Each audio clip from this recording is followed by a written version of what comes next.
hello, ladies and gentlemen, and welcome to another edition of the Kent Holste podcast right here on the home of the Kent Holste podcast right here on YouTube. I am so glad that you decided to click this link and join in the conversation, as today we are going to be talking about mental health. It's not easy talking about mental health. It's not fun. It's sometimes very hard to talk about situations and things that we're dealing with on a daily basis. And I got to tell you, I had a mental breakdown a few days ago, and it wasn't fun. It wasn't fun at all. It really hit me hard about stuff that was going on within work. It hit me hard about stuff that was going on with my personal life, with family. There's so many different things that balled up during that time. Now, I don't know about you, but when I struggle with things that are on my mind, I don't always think in the right way. In fact, a lot of the times when I think about things, it's just way too fast. I tend to overreact. I tend to think about things that really don't need to be thought about. And the end result of all that is I end up hurting myself even more than what I'm already feeling. Now, I don't know about you, but I'm sure if you click this link in some way, shape, or form, you clicked it because you yourself struggle with depression. Maybe you struggle with the fact that you have a hard time coping with different situations, things, and, you just maybe thought that there was something on here that you could relate to. Or maybe you were trying to see if there was something that you could relate to. Mental health is a very serious thing, and especially right now where a lot of people, because of the pandemic, have been doing things to hurt themselves, or even worse, taking their own life. And I got to tell you, it's not fun.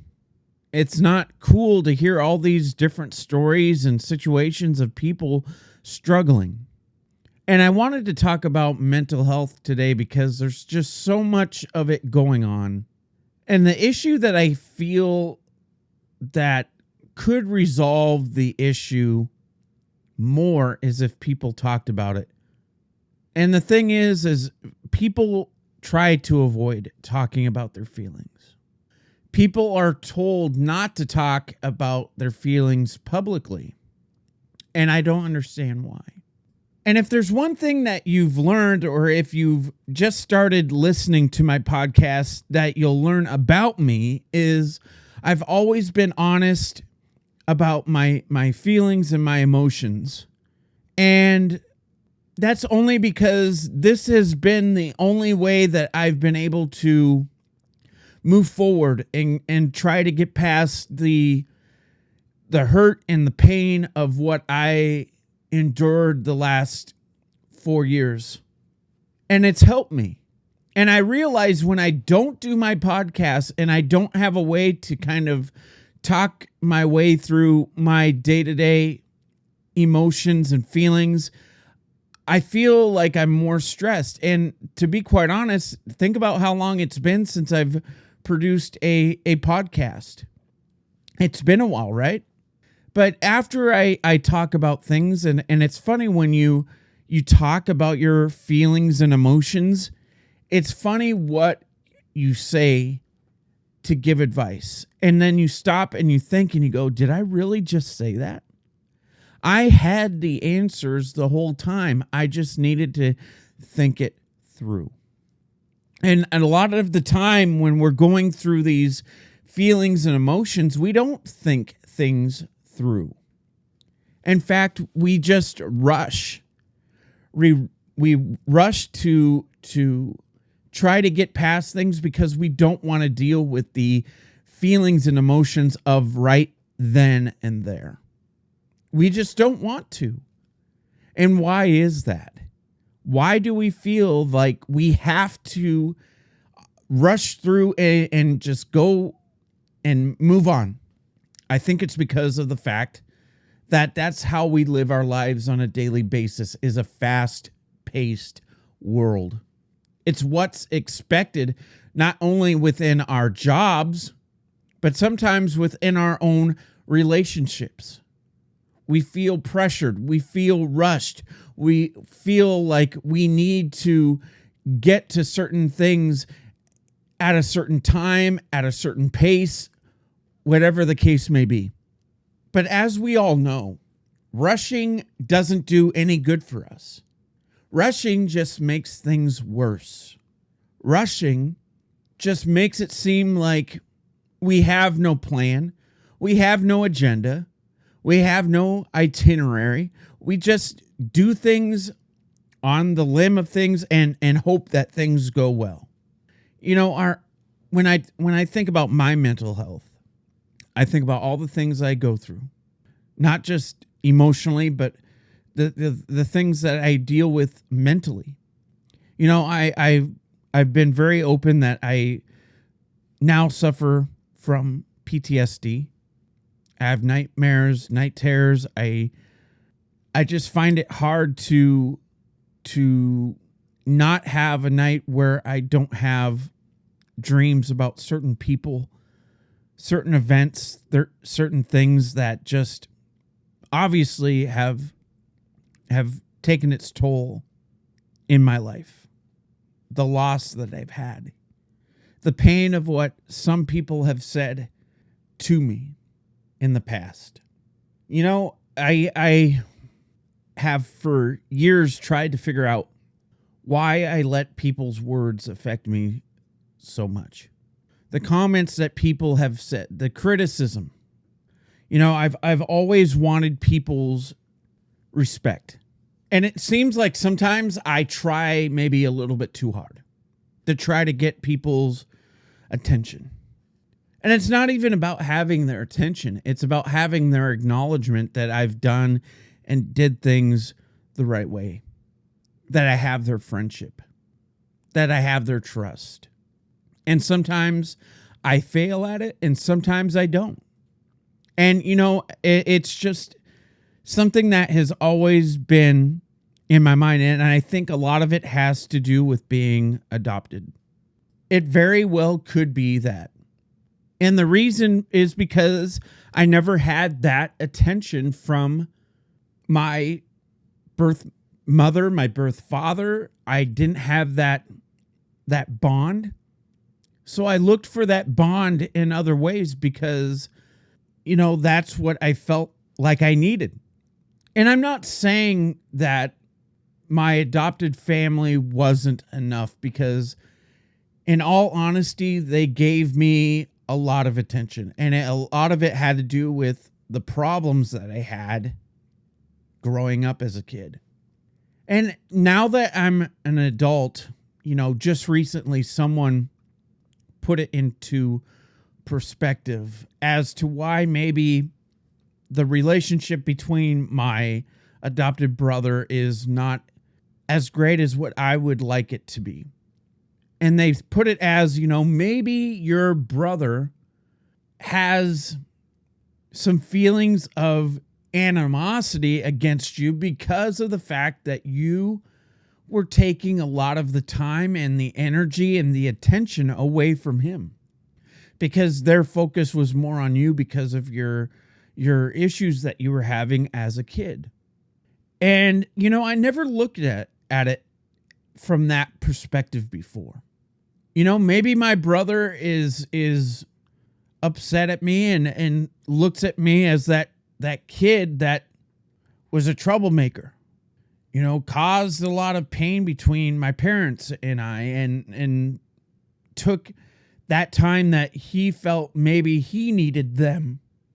And, you know, it really makes me think, you know, man, maybe I'm being selfish within my own pain.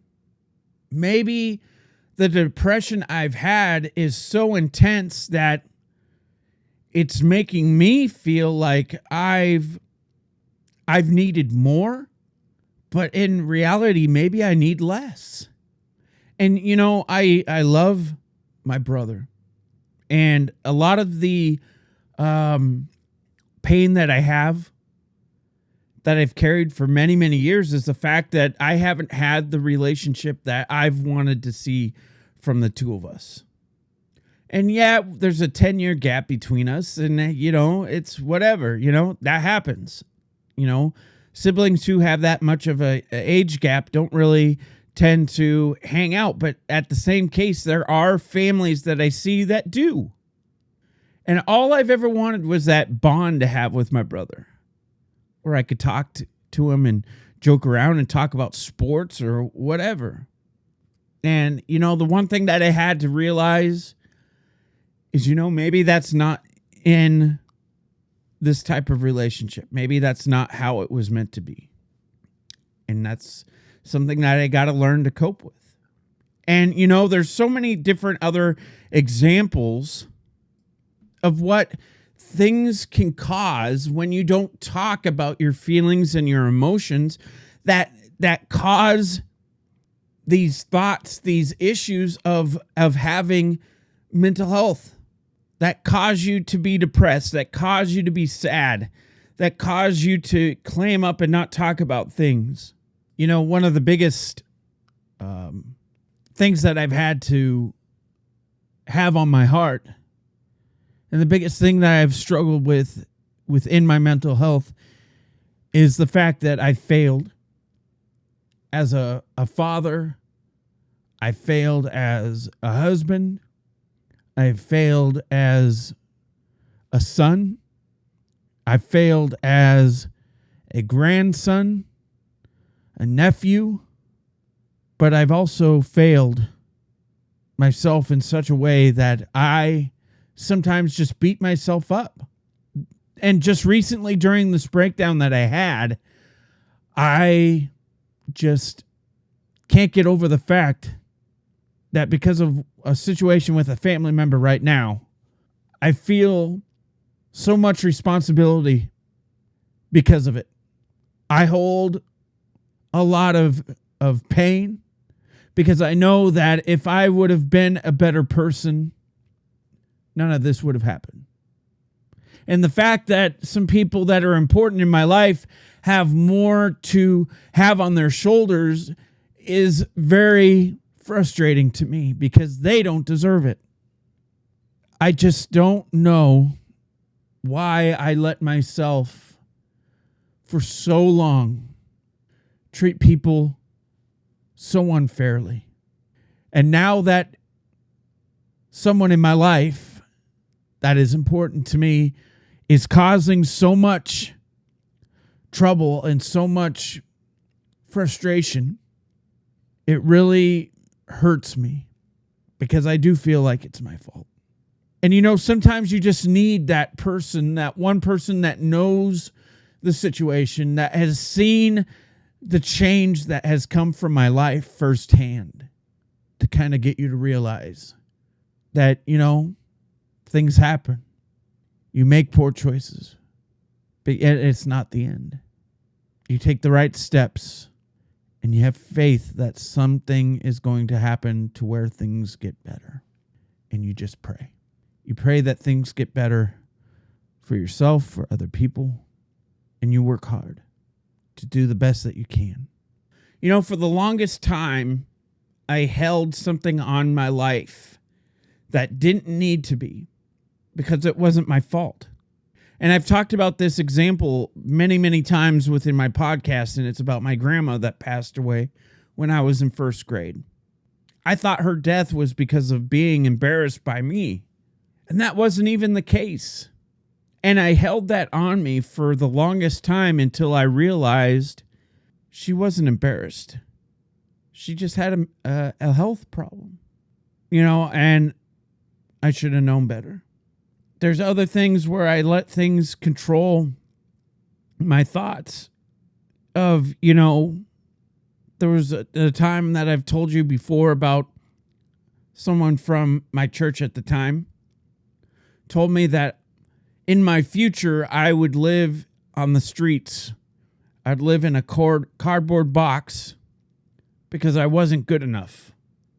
And even till this day, sometimes I think back to that when someone tells me that I failed.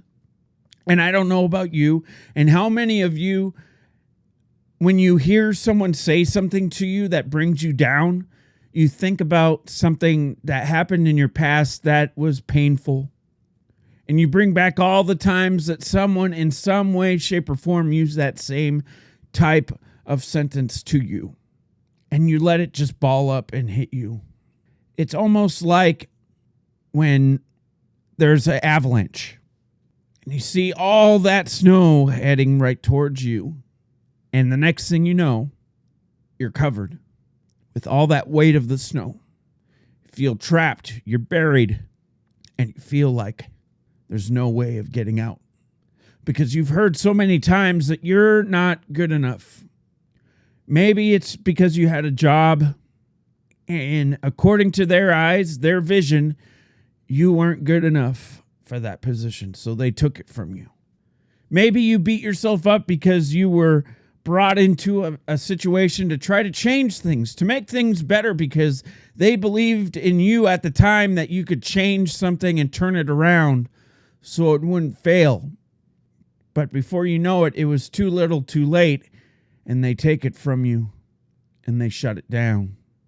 Just right when things were going towards the right direction. But it wasn't your fault. There's so many different examples of when you could feel like you weren't good enough.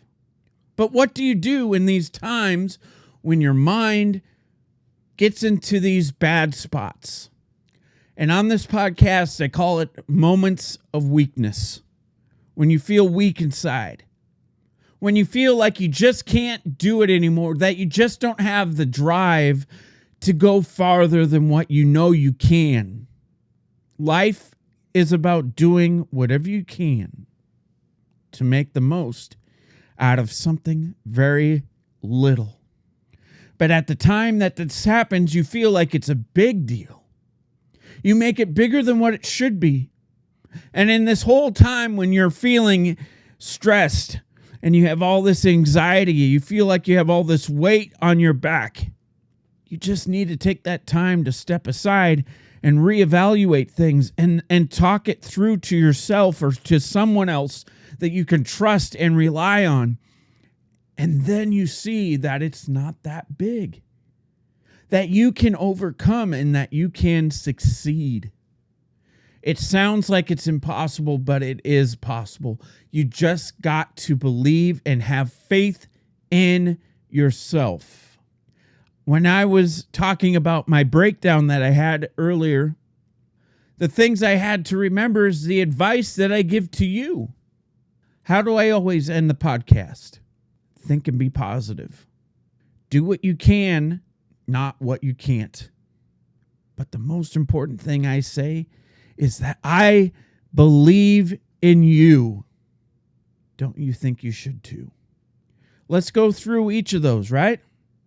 When I was going through my first divorce, I didn't know how to handle it. I was a mess. I lost everything that I thought was important to me. I worked hard to try to work hard so they didn't have to. I wanted to be that perfect husband, and I failed at it. But I also realized it was a two-side thing. They also weren't doing things that they should have.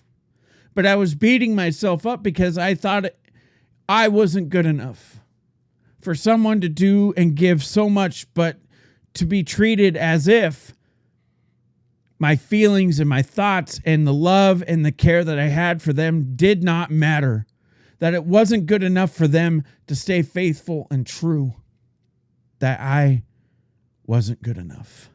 So what did I do? I created this thing that popped into my mind one day. The only way I was going to move forward and to succeed in anything going forward is if I thought positive. So I wrote it down on sticky notes. I wrote it on my mirror in the bathroom. I wrote it everywhere that if I opened something up, I would see it. It literally was everywhere. It was at work. It was at home. It was in my car. Think and be positive. That's how that came about. Number 2, do what you can, not what you can't. It came from this very podcast. I was talking about in life, you have to do what you can, not what you can't, to succeed, to move forward, to believe in yourself that you can do anything you set your mind to. And if you do that, if you think that you can do things, and you have that mindset that you can do anything, there's no way that those thoughts of I can't are going to pop up into your mind. So do that. Think about that. I can do it. I believe I can do it. And number 3, I believe in you. Don't you think you should too? It all came from this podcast. You need to believe in yourself. There's so many times in your life within your mental health that you just don't feel like you're good enough. You have so much buildup. It's clogged into your mind that you're this horrible, pointless human being. But yet, you're not. You're not hopeless. You do have meaning. You have something ahead of you in your life that you were meant to be a part of. You know, the biggest thing that I think about every single day is when I go to work. And here in San Antonio, it's a lot worse than I've ever seen it. Even living in bigger cities and being around Boston or any other town. You know, I've lived in lots of different places. But it seems like here in San Antonio, the homeless situation is a lot worse. And I can't help but think to myself, where are their minds at? To have nothing, to stay under bridges, to stay under trees and bushes and all that, to live in brush, constantly hearing stories about how other people are stealing from them. And to them, everything that they have in their possession is all that they have in their life. It's sentimental to them. And I can't imagine what it does to them when someone steals from them and what it does to their mental health. It's already kicking someone who's already down. You know, I've heard different stories since working at this location about why and where they're in this situation. People that have lost jobs, lost their home, lost a marriage, lost a life. I've heard people talk about how difficult it is to adjust and get used to living in a shelter, not being able to afford food, not being able to afford a vehicle for them to drive to work. And now they have to resort to taking a bus or even walking. You know, I think about these panhandlers that are on the street. Some of them are legit. Some of them are not.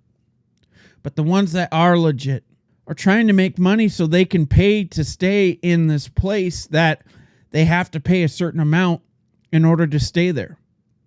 It's difficult for me to even think or to fathom what it's like to have that feeling of emptiness and being alone.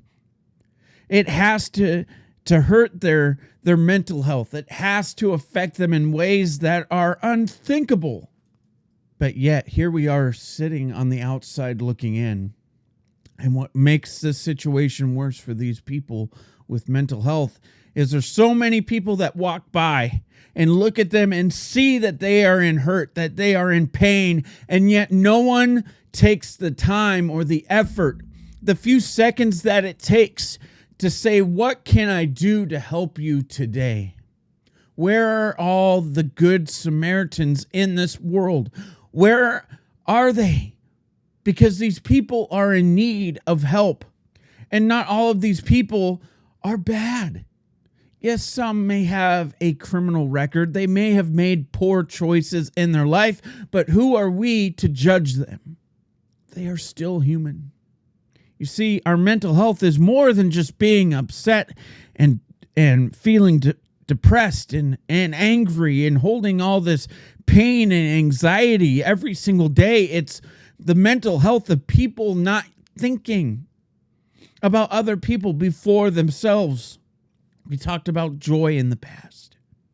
And if you don't know what joy stands for, it stands for Jesus first, others second, yourself last. That's how we should live our life.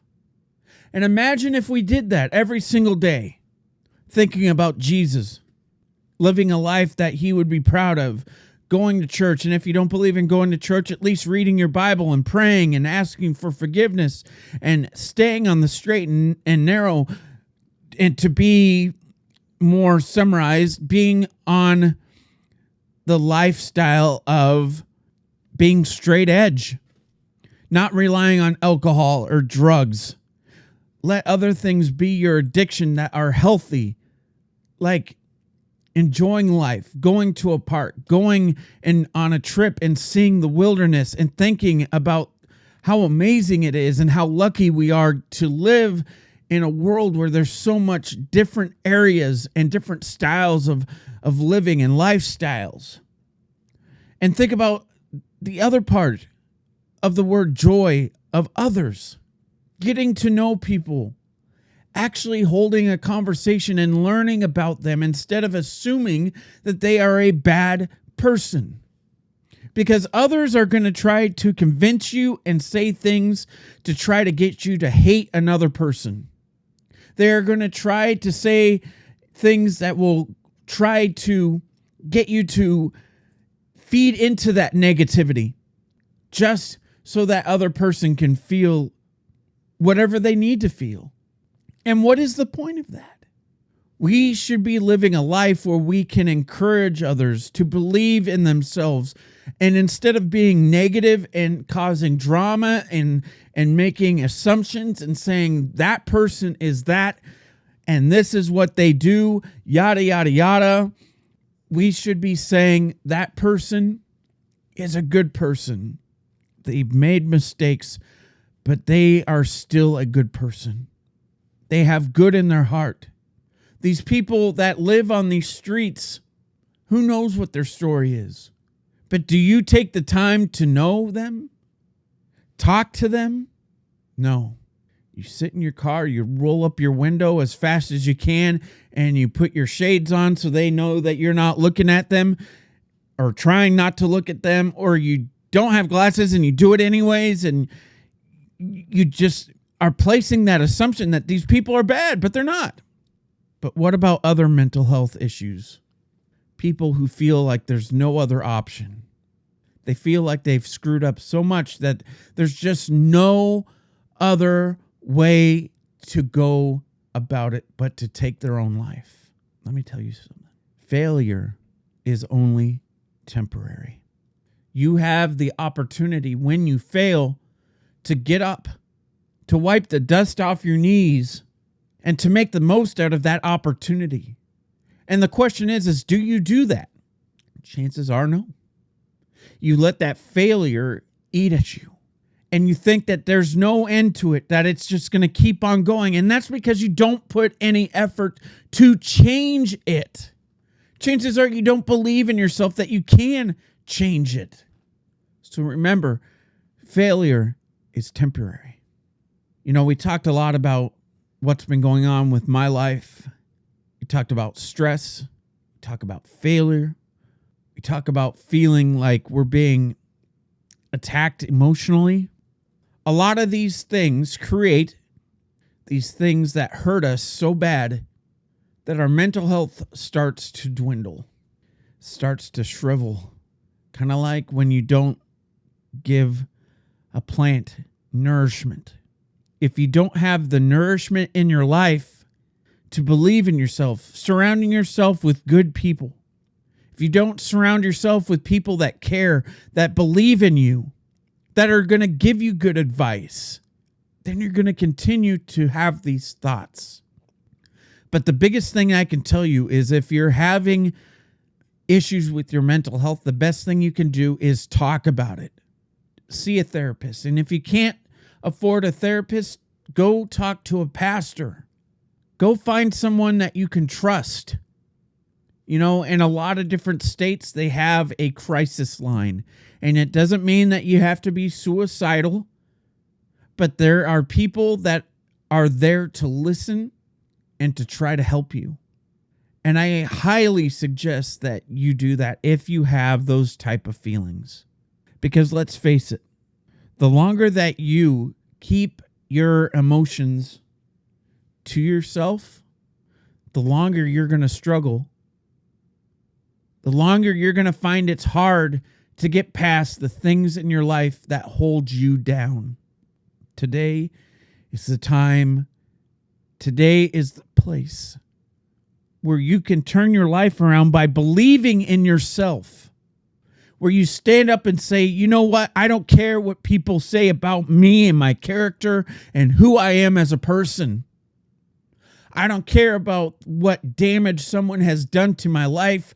I am going to stop letting them control that. I'm going to live for me, and I'm going to push myself and keep pushing until there is no more to push away. And I break down those barriers and I become the person that I know I can be. You have to believe in yourself. You have to live your life with no fear. And yes, there's going to be times where you're going to fail, where you're going to fall short.